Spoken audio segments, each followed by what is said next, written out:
নমস্কার, আমি রাই। আর আমার জগতে আবার সবাইকে স্বাগত। আজ একটা বিশেষ দিন, আর আজ সকাল থেকে চলছে আমার তারই প্রস্তুতি। আজকে হচ্ছে আমার বরের জন্মদিন। অনেক কিছুই ভেবে রেখেছি, তাই কাল রাতে ঘুমানোর সময় অ্যালার্ম দিয়ে রেখেছিলাম 5টাতে। কিন্তু যখন ভোর 5টায় অ্যালার্ম বাজলো, আমার কিছুতেই ঘুম আর ভাঙলো না। তাই অ্যালার্মটা বন্ধ করে দিয়ে আরও কিছু সময় ঘুমিয়ে গিয়েছিলাম। তারপরে আবার যখন অ্যালার্মের আওয়াজটা আমার কানে এলো, তখন ঘুম থেকে উঠে দেখছি যে 6টা বেজে গেছে। তাড়াতাড়ি করে জানালাটা খুলে দেখছি বাইরেটা কুয়াশায় ঢাকা, আর সূর্য তখনও ওঠেনি, আর আকাশে তখনও চাঁদ দেখা যাচ্ছে। বেশ কিন্তু ঠান্ডা ঠান্ডা লাগছিল জানালাটা খুলে দিতে, তাই আমি আবার লাগিয়ে দিলাম। যাচ্ছি এখন ব্যালকানিতে এসে দেখছি আলো তো ভোরের দেখাই যাচ্ছে। আলো বলতে ওই সূর্যের একটা হালকা আভা, কিন্তু সূর্য তো তখনও ওঠেনি। তাও জানালাটা খুলে আকাশের দিকে কিছু সময় তাকিয়ে দাঁড়িয়েছিলাম। খুব সুন্দর লাগছিল আকাশটা তখন দেখতে। যেই মাঠে ক্ষুদিরাম মেলা হয়েছিল বলেছিলাম তোমাদের, সেই মাঠটার দিকে সকাল সকাল তাকিয়ে তো আমি অবাক। দেখছি পুরো মাঠটা কুয়াশায় ঢেকে গেছে। দেখে মনে হচ্ছিল যেন পাহাড়ের ওপরে মেঘেদের আনাগোনা। আসলে অনেক দিন হয়ে গেল সকাল সকাল আর ঘুম থেকে ওঠাই হয়নি, তাই বহুদিন এই সকালের সৌন্দর্যটা উপভোগই করিনি। আস্তে আস্তে দেখছি সূর্য উদয় হচ্ছে। এত অপূর্ব সুন্দর লাগছিল আকাশটা যে আর চোখই সরছিল না। যত দেখছিলাম তত সুন্দর লাগছিল। মনে হচ্ছিল যেন কাজ থাক সব পড়ে, আর মনে হচ্ছিল আমি শুধু দু চোখ ভরে প্রকৃতির সৌন্দর্য উপভোগ করতে থাকি। স্নান সেরে নিয়েছি, আর তারপর একটা লাল হলুদের ওপরে শাড়ি পরেছি। বাড়িতে যদিও আমি শাড়ি পরি না, তবে বিশেষ বিশেষ দিনগুলোতে আমার শাড়ি পরতে বাড়িতে বেশ ভালোই লাগে। শাড়িটা পরে নিয়ে চলে এসেছি রান্নাঘরে। আজকে বসাবো একটু পায়েস। কালকে রাতে ও আসার পরে দুজনে মিলে একটু বেরিয়েছিলাম, আর আজকে যা যা লাগবে পায়েসের জন্য সে সব কিছু কালকে কিনে নিয়েছিলাম। এনেছি 2 প্যাকেট দুধ, কাজু, কিশমিশ, আর গোবিন্দভোগ চাল, মিল্কমেড, আর নিয়েছি একটু গুড়ের বাতাসা। প্রথমেই একদম 2 প্যাকেট দুধ গরম করতে বসিয়ে দিয়েছি। তাড়াতাড়ি করছি, কারণ পায়েসটা হয়ে গেলে সবার প্রথমে আমি বাড়ির ঠাকুরকে দেব, আর তারপরে ওই প্রসাদটা ওর মুখে দেব। এই জন্মদিনে বা কোনো বিশেষ বিশেষ দিনে নিজের হাতে ভোগ রান্না করে ঠাকুরকে দিতে আমার ভীষণ ভালো লাগে। তাই যে কোনো পুজোর দিনে বা এরকম বিশেষ দিনে আমি সব সময় চেষ্টা করি নিজের হাতে কিছু করে ঠাকুরকে ভোগ লাগানোর জন্য। সব সময় যে খুব ভালো কিছু বা অনেক কিছু করে দিতে হবে তা তো নয়। যখন যেরকম পারি আমার সাধ্যমতো আমি করে দেওয়ার চেষ্টা করি, আর সেটাতে আমার মনে একটা আলাদাই শান্তি কাজ করে। দুধটা গরম হয়ে যেতে দুধের মধ্যে একটা তেজপাতা আর 3টে এলাচকে গুঁড়ো করে ওর মধ্যে দিয়ে দিয়েছি। এতে পায়েসের সেন্টটা দুর্দান্ত হয়। এরপর গোবিন্দভোগ চালটাকে ভালো করে ধুয়ে নিয়ে ওর মধ্যে 2 চামচ মতো ঘি দিয়ে ভালোভাবে মিশিয়ে নিচ্ছি চালের সঙ্গে। আর আমি গরম করা দুধ থেকে 2 হাতা মতো দুধ একটা আলাদা বাটিতে করে তুলে রেখে দিয়েছি। পরে এর মধ্যে গুঁড়ো দুধ মিশিয়ে আমি পায়েসে দেব।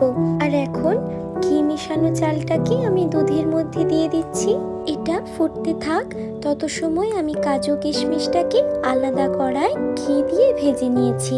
চালটা ভালোভাবে ফুটে এলে ওর মধ্যে ভেজে রাখা কাজু কিশমিশও দিয়েছি, আর ওই যে বাটির মধ্যে আলাদা করে দুধ তুলে রেখেছিলাম ওর মধ্যে আমুল দুধ দিয়ে পায়েসে দিয়েছি, আর গুড়ের বাতাসাগুলো সব দিয়ে দিয়েছি।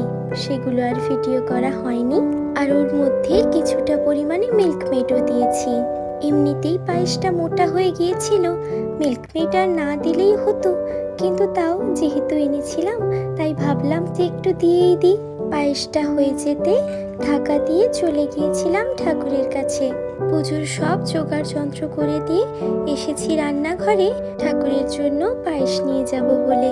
পায়েসের ঢাকনাটা খুলেই দেখছি বেশ মোটা ধরে গেছে পায়েসটা। বাটিতে করে কিছুটা পায়েস তুলে নিয়ে তার উপর থেকে কাজু বাদাম কিশমিশ দিয়ে দিয়েছিলাম।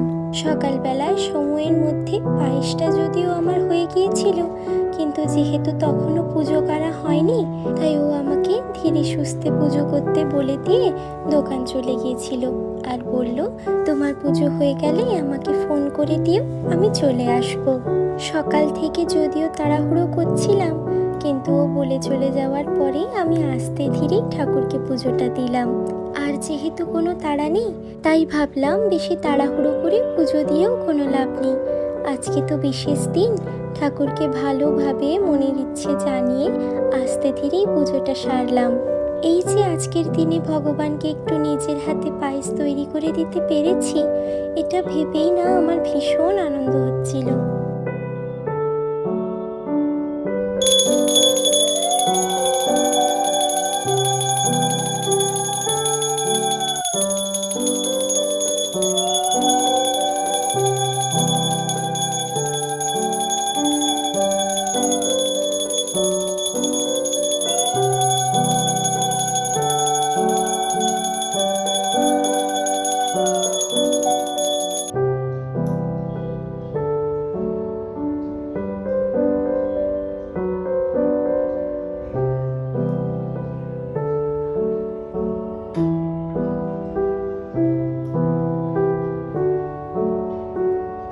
আমার পুজো হয়ে যেতে আমি ওকে ফোন করেছিলাম, ও আসছে বলল।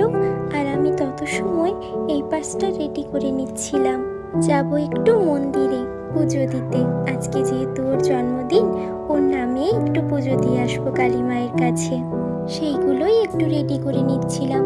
আর তত সময় ও দোকান থেকে চলে এসেছে, তাই ওকে প্রসাদটাও দিয়ে দিলাম, আর সাথে বার্থডে উইশটাও করে দিলাম।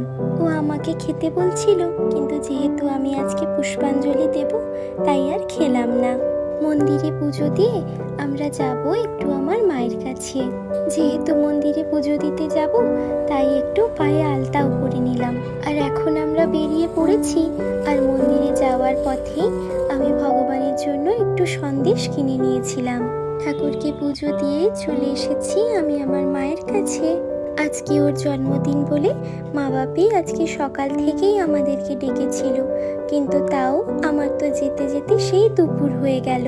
দুপুরবেলায় শুধু খাওয়া দাওয়াই হয়েছিল, আর সন্ধেবেলায় ও দোকান থেকে বাড়ি আসতে তারপরেই আশীর্বাদের কাজগুলো সারা হলো। মা একটু পায়েস বানিয়েছিল, সেটাই দিল। পায়েস, মিষ্টি আর ঠাকুরকে পুজো দিয়েছিল সেই প্রসাদটাও একটু দিল। মা আশীর্বাদ করার পরে দিদা, বাপি সবাই একে একে আশীর্বাদগুলো সেরে নিল। আর ওর জন্য একটা জামাও কিনে এনেছিল মা। আর আমার ভাই সন্ধেবেলাতেই পড়তে যাওয়ার আগে ও দাদা ভাইয়ের জন্মদিন বলে একটা কেক কিনে রেখে দিয়ে গিয়েছিল। ভাই পড়ে আসার পরে সবাই একসাথে কেক কাটা হলো। কেকটা পাইনাপেল ফ্লেভারের ছিল, আর চারিদিকে ওই আমন্ডগুলো দেওয়া ছিল। কেকটা খেতে কিন্তু বেশ ভালোই ছিল। কেক কাটার পরে ছিল খাওয়া দাওয়ার পর্ব। ওর কয়েকজন বন্ধু আগে থেকে ওকে ডেকে রেখেছিল, তাই আমরা খাওয়া দাওয়া সেরে চলে গেছিলাম ওর বন্ধুদের কাছে। সেখানে তারাও একটা কেক রেডি করে রেখেছিল, তাই ও গিয়ে আবার কেক কাটা হলো। সব হয়ে যেতে তারপর আমরা বাড়িতে এলাম। আর ওখানে কেকটা সবাই খাওয়ার পরে যতটা কেক বেশি হয়েছিল ওরা বাড়িতেই পাঠিয়ে দিয়েছিল। কেক নিয়ে দু জায়গায় বার্থডে সেলিব্রেট করে আমরা বাড়িতে চলে এলাম।